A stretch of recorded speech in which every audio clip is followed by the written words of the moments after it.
بسم اللہ الرحمن الرحیم الحمد للہ رب العالمین وصلی اللہ علی سیدنا محمد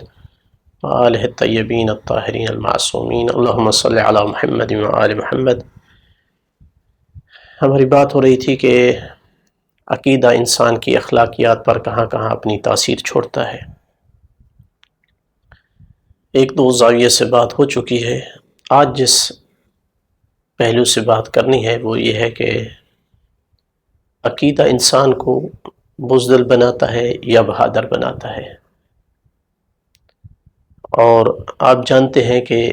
بہادری ایک کتنی عظیم وصف ہے ایک انسان کی۔ بزدل آدمی بھی کوشش کرتا ہے کہ اس کو بہادر کہا جائے، جو حقیقی طور پر بہادر نہیں ہوتے وہ بھی کوشش کرتے ہیں کہ ظاہر میں لوگوں کو اپنے آپ کو لوگوں کے سامنے بہادر ظاہر کریں۔ تو عقیدے کی ایک تاثیر جو کہ ایک مہم تاثیر ہے کہ وہ بزدل یا بہادر بناتا ہے۔ اگر تو انسان ہر طاقتور کو طاقت کا مالک سمجھتا ہے، حیوان کو، انسان کو، جس کے پاس جو طاقت ہے سمجھتا ہے کہ یہ اس طاقت کا مالک ہے، اور ہر طاقتور کو سمجھتا ہے کہ وہ نفع نقصان پہنچانے کی صلاحیت رکھتا ہے، اور اس ہر طاقتور ہستی کے مقابل میں اپنے آپ کو تنہا اور عاجز دیکھتا ہے، یہ نظریہ ہے اس کا، یہ عقیدہ ہے۔ اور پھر اس کے ہاں جو موت کا تصور ہے وہ ایک فنا ہے، ایک ختم ہو جانا ہے۔ تو ایسا آدمی بزدل ہو جاتا ہے، ڈر جاتا ہے، ہر طاقت سے ڈرتا ہے، چونکہ وہ مرنا نہیں چاہتا۔ موت خوف یعنی فنا کا نام ہے، فنا نہیں ہونا چاہتا، ختم نہیں ہونا چاہتا، اور ہر طاقت کو سمجھتا ہے کہ وہ نقصان پہنچا سکتی ہے۔ تو اس کے نتیجے میں وہ ہر طاقت کے سامنے سر تسلیم خم کرتے ہوئے آسانی سے بلیک میل ہو جاتا ہے۔ اس کو ہر طاقت والا بندہ اس کو بلیک میل کر سکتا ہے، جس کا اینڈ یہ ہوتا ہے کہ وہ اس دنیا میں کئی ایک طاقتور ہستیوں کی عبادت کرتے ہوئے ذلت کی زندگی گزارنے کا فیصلہ کرتا ہے، اور ذلت کی زندگی گزار کر دنیا سے چلا جاتا ہے۔ یہ ایک عقیدے اور نظریے کا نتیجہ ہے۔ لیکن اگر اس کا عقیدہ یہ ہو آدمی کا کہ ہر طاقت اور قدرت اس کا سرچشمہ صرف ایک طاقت اور قدرت والی ذات ہے، جس کی قدرت اور طاقت ذاتی ہے، باقی ہر کسی کی عطا شدہ ہے، وہ ذات ہے جس کے اذن کے بغیر درخت کے پتے کو بھی ہلنے کی اجازت اور جرات نہیں ہے، بڑی سے بڑی طاقت اس کے سامنے عاجز ہے۔ اور ساتھ اس کا یہ بھی عقیدہ ہے کہ وہ طاقتور ذات اگر کسی کو بچانا چاہے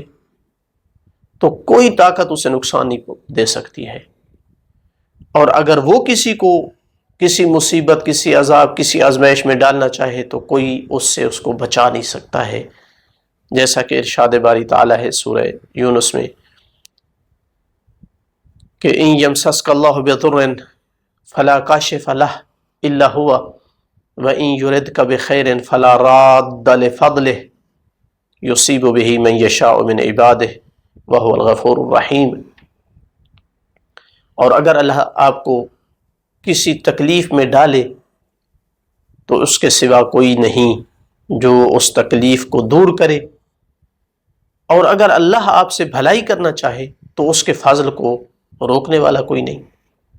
وہ اپنے بندوں میں سے جس پہ چاہتا ہے فضل کرتا ہے، اور بڑا بخشنے والا، رحم کرنے والا ہے۔ اسی طرح اس کا ساتھ یہ بھی عقیدہ ہے اس کے علاوہ کہ وہ ذات جس کو چاہے نقصان پہنچائے، جس کو چاہے نفع پہنچائے، کوئی اس کو روک نہیں سکتا۔ اس کے ساتھ اس کا یہ بھی عقیدہ ہے کہ ہر نفس کی موت کا ایک وقت مقرر ہے، لکھا ہوا ہے، جس وقت سے نہ تو پہلے اسے اس موت کو کوئی لا سکتا ہے، کوئی طاقت نہیں لا سکتی، جو ذات پروردگار نے اس کے لیے ٹائم معین کیا ہے اسی پہ آئے گی، اور نہ اس مقرر وقت کے آنے پر کوئی اس کی موت کو روک سکتا ہے، کوئی نہیں کر سکتا ایسا۔ تو ایسے عقیدے والا انسان یقیناً دلیر ہوتا ہے، وہ اپنے خالق اکبر کے علاوہ کسی طاقت سے نہیں ڈرتا ہے، عقیدہ کی اس تاثیر کو کہ وہ کتنا ایک انسان کو بہادر اور دلیر بناتی ہے، علامہ اقبال نے اسے اپنے لفظوں میں یوں بیان کیا کہ کہتے ہیں کافر ہو تو شمشیر پہ کرتا ہے بھروسہ، مومن ہو تو بے تیغ بھی لڑتا ہے سپاہی۔ جبکہ قرآن مجید نے اسی مفہوم کو ان لفظوں میں بیان فرمایا سورہ انفال میں، یا ایھا النبی حرض المؤمنین علی القتال ان یکن منکم 20 صابرون یغلبوا 200 وان یکن منکم 100 یغلبوا 1000 من الذین کفروا بانہم قوم لا یفقہون۔ اے نبی مومنین کو جنگ کرنے پر اکساؤ، اگر تم میں سے یعنی مومنین میں سے 20 صابر ہیں تو 200 پر غالب آئیں گے۔ اب یہ بھی انسان ہے وہ بھی انسان ہے، فرق کہاں ہے؟ کیوں یہاں 20 200 پہ غالب آ رہا ہے؟ اس لیے کہ ادھر بہادری ہے ادھر بزدلی ہے۔ کیوں؟ عقیدے کا اثر ہے۔ عقیدہ ان کو بہادر بناتا ہے جو مومن ہے، جو کافر ہے اس کو بزدل بناتا ہے۔ تو 200 پر غالب آئیں گے، اور اگر تم میں سے 100 ہیں تو کفر اختیار کرنے والوں سے 1000 پر غالب آئیں گے، کفر کرنے والوں میں سے 1000 پر غالب آئیں گے، چونکہ وہ ایسی قوم ہے جو سمجھتے نہیں ہیں، صحیح عقیدے کی طرف نہیں آتے ہیں۔ جو کافر ہیں ان کو شیطان ڈراتا ہے، تم مارے جاؤ گے، تم تباہ ہو جاؤ گے، تم فنا ہو جاؤ گے، اس کا پورا ان پہ قبضہ ہوتا ہے، ان کو بزدل بناتا ہے، جیسے کہ ایک مومن کو اس کا عقیدہ مضبوط بناتا ہے۔ سورہ آل عمران میں ان کی بزدلی کی وجہ کا تذکرہ فرمایا ہے، انما ذالکم الشیطان یخوف اولیاءہ فلا تخافوہم وخافون ان کنتم مؤمنین۔ شیطان صرف اپنے ساتھیوں کو ڈراتا ہے، پس اگر تم مومن ہو تو اس سے مت ڈرو، مجھ سے ڈرو۔ مومن صرف اپنے رب سے ڈرتا ہے دنیا میں، جبکہ دوسرے عقیدے والا جیسا کہ عرض کیا ہے ہر طاقتور ذات سے جو ہے ڈرتا ہے، اس کے پتہ نہیں کتنے خدا ہوتے ہیں، خوف سے ان کی وہ پوجا کرتا ہے۔ اسی عقیدے کے بل بوتے پر جناب حمزہ سید الشہداء اپنے زمانے کے صرف 30 سوار لے کر کے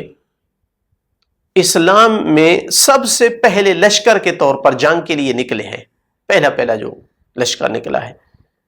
سامنے کتنے ہیں؟ 300 قریشی سوار ہیں، تو 30 بندے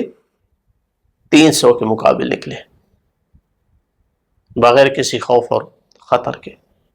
یہ عقیدہ اتنا مضبوط کرتا ہے انسان کو، لہٰذا جتنا عقیدہ مضبوط ہوگا اتنا انسان بہادر ہوگا، اسی وجہ سے کہ چونکہ رسول اکرم صلی اللہ علیہ وآلہ وسلم کے ایمان اور عقیدے پر، یقین پر کوئی اور آدمی فیض نہیں ہے، سب سے پہلے درجے پر ہیں، اسی وجہ سے بہادری میں بھی ان کا کوئی ثانی نہیں ہے، بے مثال بہادری ہے۔ امیر المومنین علیہ الصلوۃ والسلام جیسے بہادر بھی کہتے ہیں کہ ہم رسول اللہ کی پناہ لیتے تھے۔ اس سے زیادہ بہادری کی مثال کیا ہو سکتی ہے کہ جب کسی کافر نے دیکھا کہ آپ سوئے ہوئے ہیں کسی درخت کے نیچے تنہا ہیں، تو تلوار لے کر کے سر پہ پہنچا۔ نبی پاک نہتے ہیں، سوئے ہوئے ہیں، اوپر کھڑے ہو کر کے آواز دیتا ہے کہ بتاؤ کون ہے اب جو تمہیں میرے ہاتھ سے بچا سکتا ہے؟ تو اس حالت میں بھی اس مطمئن نفس مطمئنہ کے اطمینان میں ذرا بھر فرق نہ آیا، بغیر کسی خوف کا شکار ہوئے آپ نے فرمایا اس حالت میں بھی میرا پالنے والا میرا رب، چونکہ ڈرتے صرف اس ذات سے تھے، ہر طاقت اور قوت کا مالک صرف اس ذات کو سمجھتے تھے، فرمایا میرا پالنے والا چاہے تو مجھے اس حالت میں بھی تجھ سے بچا سکتا ہے۔ بس اتنا کہنا تھا کہ اس کے ہاتھ میں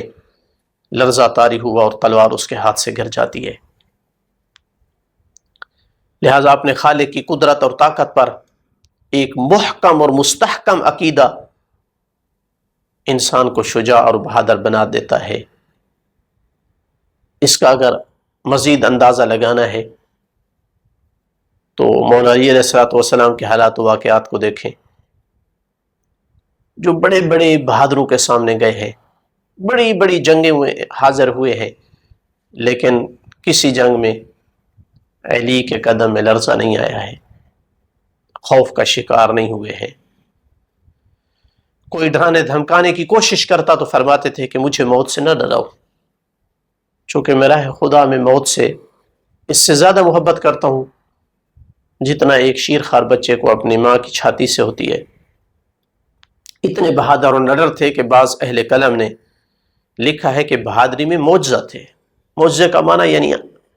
عام انسانوں کے بس میں نہیں ہے کہ ایسی بہادری دکھا سکے۔ اسی عقیدہ ہی کی وجہ سے ابتدائی اسلام میں مسلمانوں نے باوجود قلت عدد، ساز و سامان کی قلت کے باوجود بڑے بڑے دشمنوں کا ڈٹ کر مقابلہ کیا ہے، بلکہ طول تاریخ میں اب تک اس کی بہت ساری مثالیں ملتی ہیں کہ جن میں مسلمان ظاہری اسباب پر انحصار کی بجائے اپنے ایمان اور عقیدہ کی بنیاد پر میدان میں کود پڑتے تھے۔ صاحب عقیدہ کی بہادری کا اصل راز اس میں ہے کہ وہ موت کے خوف سے آزاد ہو جاتا ہے، کیونکہ اس کے عقیدے کے مطابق موت و حیات اس کے خالق کے ہاتھ میں ہے، اور اس کا ایک وقت مقرر ہے جس سے آگے پیچھے نہیں ہونا ہے، اور مرنے کے بعد اللہ کی نعمتوں سے لطف اندوز ہونا ہے۔ اس عقیدہ کے راسخ ہونے کے بعد مومن کو ذلیل اور حقیر نہیں کیا جا سکتا ہے، ذلیل زندگی نہیں گزار سکتا ہے، چونکہ وہ جانتا ہے کہ نہ تو بہادری اس کی زندگی کو کم کر سکتی ہے، اور نہ ہی بزدلی اس کی زندگی کو بڑھا سکتی ہے۔ یہی وجہ ہے کہ اگر ایسا عقیدہ کسی خاتون کے دل میں بھی اتر جائے تو وہ مردوں سے بھی بڑھ کر بہادری کی مثال قائم کرتی ہے، جیسا کہ کتب تراجم میں ملتا ہے کہ جب زنیرہ نے اسلام قبول کیا تو ابو جہل نے وحشی طریقے سے اس کی مار پیٹ کی، یہاں تک کہ اس کی آنکھوں کی بینائی چلی گئی، اتنا مارا، لیکن نہ تو زنیرہ نے کوئی کمزوری دکھائی اور نہ ہی اس کے عقیدے میں کوئی لچک آئی۔ ابو جہل تانا دے کر کے کہتا ہے کہ اگر محمد کا رب ہر چیز پر قادر ہے تو پھر تیری بینائی کو پلٹا دے، تو تانے کا خوبصورت جواب دے کر کے فرماتی ہے کہ اگر اللہ چاہے تو وہ اس پہ قادر ہے، دے سکتا ہے، لیکن نہ چاہے تو نہیں دے گا۔ اس سے اس کے ایمان پہ اثر نہیں ہوا۔ مشرکین مکہ کہنے لگے کہ یہ لات و عزا، یعنی ان کے جو بت تھے، خدا تھے، انہوں نے اسے اندھا کیا ہے، انہوں نے آپ کی بینائی لے لی ہے۔ تو جواب میں کہتی ہے کہ میں لات و عزا کو نہیں مانتی ہوں، میں ان کا انکار کرتی ہوں، میں ایک خدا پر ایمان رکھتی ہوں۔ پروردگار نے اس خاتون کو عزت بخشی، اس کے دشمنوں کو ذلیل و خوار کرتے ہوئے پروردگار نے اس کو بینائی پلٹا دی۔ البتہ یہاں ایک چیز پر تنبیہ ضروری ہے کہ بعض اوقات حالات کے تقاضے کے مطابق کسی ظالم یا جابر کے سامنے اس کی موافقت کو ظاہر کرنا پڑتا ہے۔ دل میں ایمان ہوتا ہے، دل میں عقیدہ ہے، لیکن ظاہر میں اس کی موافقت کرنی پڑتی ہے اس کے شر سے بچنے کے لیے، جسے تقیہ کہا جاتا ہے۔ در حقیقت یہ تقیہ اس ظالم کے خوف سے نہیں ہے، بزدلی کی بنیاد پہ نہیں ہے، بلکہ اپنا ایک الہی فریضہ سمجھتے ہوئے، چونکہ اللہ نے جیسے بعض حالات میں جنگ کو واجب کیا ہے، ظالم کے سامنے کلمہ حق کہنے کو واجب کیا ہے، اس کے سامنے قیام کرنے کو، ڈٹ جانے کو واجب کیا ہے، کہیں پر اللہ نے تقیہ کرنے کو واجب کیا ہے۔ تو اللہ سے ڈرتے ہوئے، اس کے امر کی تعمیل کرتے ہوئے، اللہ کے امر کی تعمیل کرتے ہوئے تقیہ کرنا ہوتا ہے، یعنی صرف وہاں ایسا کرنا ہے جہاں پروردگار کا امر ہوتا ہے کہ تقیہ کیا جائے۔ تو لہٰذا اسے بزدلی تصور کرنا یہ انتہائی ناسمجھی ہے۔ قرآن مجید نے تقیہ کی ایک سے زیادہ بار مشروعیت کو بیان کیا ہے۔ مثلا ان آیات میں سے کہ جو تقیہ کی مشروعیت کو بیان کر رہی ہیں، بعض جگہ تعریف کر رہی ہیں تقیہ کرنے والی شخصیات کی، ان میں سے ایک آیت سورہ نحل میں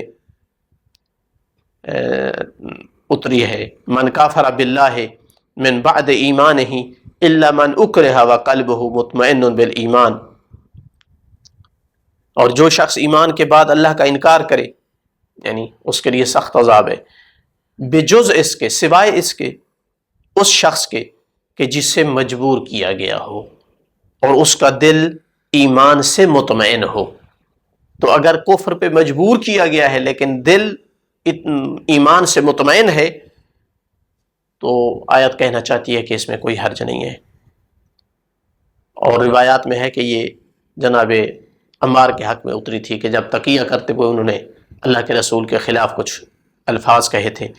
تو پریشان ہو کر روتے ہوئے خدمت رسول میں آئے کہ میں نے جسارت کی ہے آپ کے خلاف، تو آپ نے فرمایا ان عادوا فعد، اگر وہ پھر مجبور کریں تو پھر تو اس طرح کر، کوئی حرج نہیں ہے۔ لہٰذا تقیہ کرنا اللہ ہی کے حکم اور اللہ ہی کی اجازت سے ہے، اس سے بزدلی، اس سے ایمان یا عقیدے کے خلاف کبھی بھی تصور نہ کیا جائے۔ الحمدللہ رب العالمین، وصلی اللہ علی سیدنا محمد وآلہ الطیبین الطاہرین المعصومین۔